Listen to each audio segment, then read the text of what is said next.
From the rising stars to the superstars, we have them for you on American Top 40.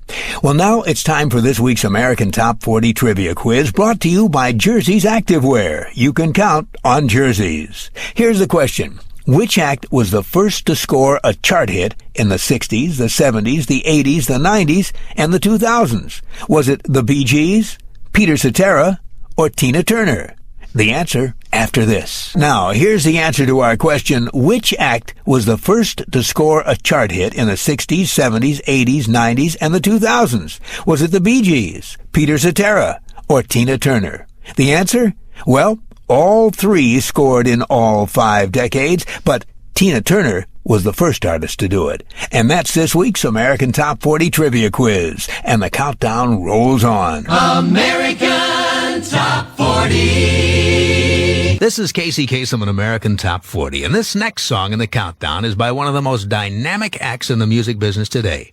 They're a husband and wife team, and they've been together a long, long time. The lady sings the songs, the man plays the music. And the show they bring on stage is really unbelievable. They draw rave reviews and turn away crowds, whether they're playing to mainstream America on national television, or turning on the younger set in contemporary nightclubs, or entertaining black audiences on the soul circuit. While his guitar drives the band, she does the lead vocals and the wild dancing, backed by 3 lovely chorus girls. Debuting this week at number 36, Ike and Tina Turner, singing about the Nutbush city limits. American Top 40. We're heading into the final hour of American Top 40's World Tour. I'm Shadoe Stevens. Next is the action-packed performer who made one of this decade's most stunning comebacks.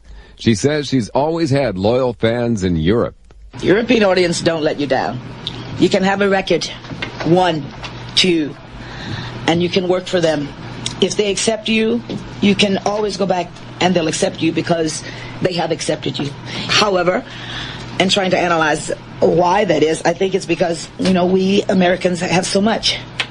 We have so much to choose from also, and so their taste is a lot of what we do and what we are about, so they hold on where we can say, oh fine, we'll get more, I'll just pass another one over here, etc. So that is what it is, but the difference in the audience also is that they listen and they want.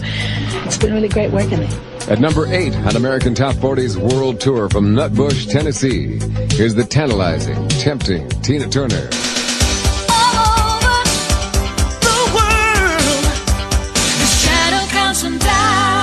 And now we're up to one of the most enticing mature women in entertainment. This firecracker of a female star has thrilled and spellbound music fans for 3 decades plus.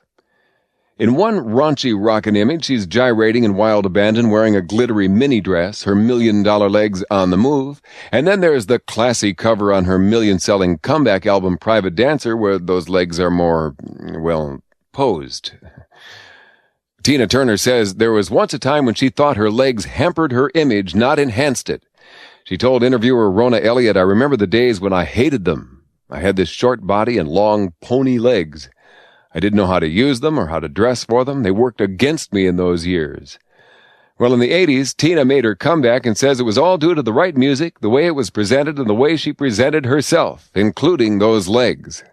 Tina says they've brought me a long way, and I'm pleased with how far I've come and what I've become.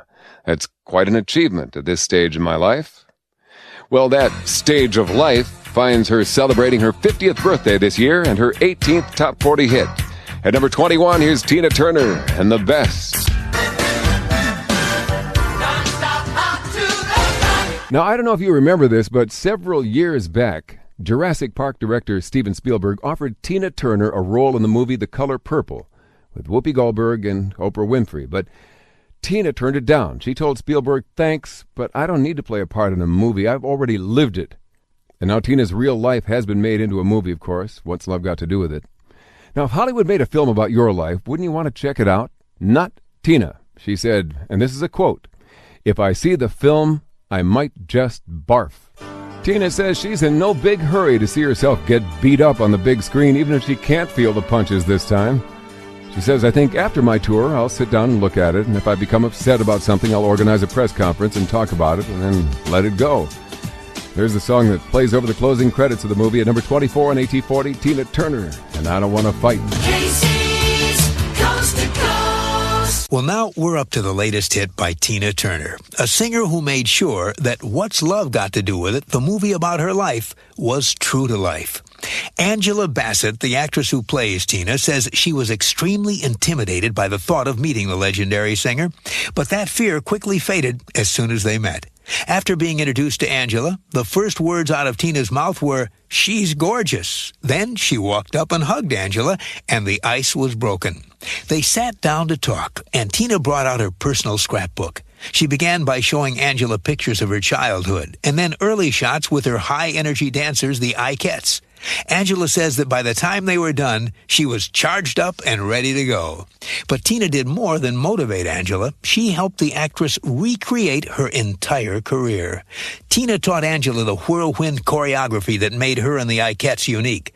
She helped Angela with her makeup. She went shopping with her to buy just the right shoes. And Tina actually cut and styled many of the wigs Angela used in the film. Finally, Tina did all the singing in the film, recreating her biggest hits and recording this new song. Casey's Top 40. Well, now we're up to the top 10 smash, I Don't Want to Fight. It's by a woman who grew up in rural Tennessee owning just one handmade dress.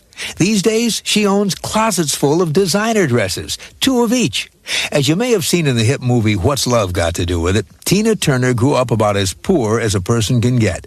Her mother walked out on her family when Tina was a young girl, and her father worked hard all day long on a cotton farm. Money wasn't just scarce, it was virtually non-existent. Tina was raised in a house without any electricity or any plumbing, and she says that for years she just owned one dress. She made it herself with the help of a neighborly old woman who gave her some hints. And Tina says she wore that dress until it just fell apart. Now, over 40 years later, Tina's a musical legend, one of the most dynamic and respected performers in the world.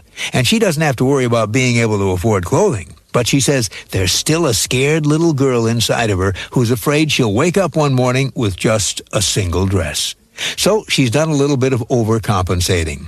Tina owns closets full of custom-made designer dresses, and she always has 2 of each made, just in case one gets damaged on tour or has to go to the cleaners. Tina keeps a lot of her dresses in a special bedroom she's turned into a huge walk-in closet in her Beverly Hills home. And she keeps more in the closets of her 2 European homes, one in Germany and another in the south of France. This week, a song from the movie about that long road from childhood poverty to international stardom is survey song number 19 on Casey's Top 40. From the movie What's Love Got to Do With It? Here's Tina Turner.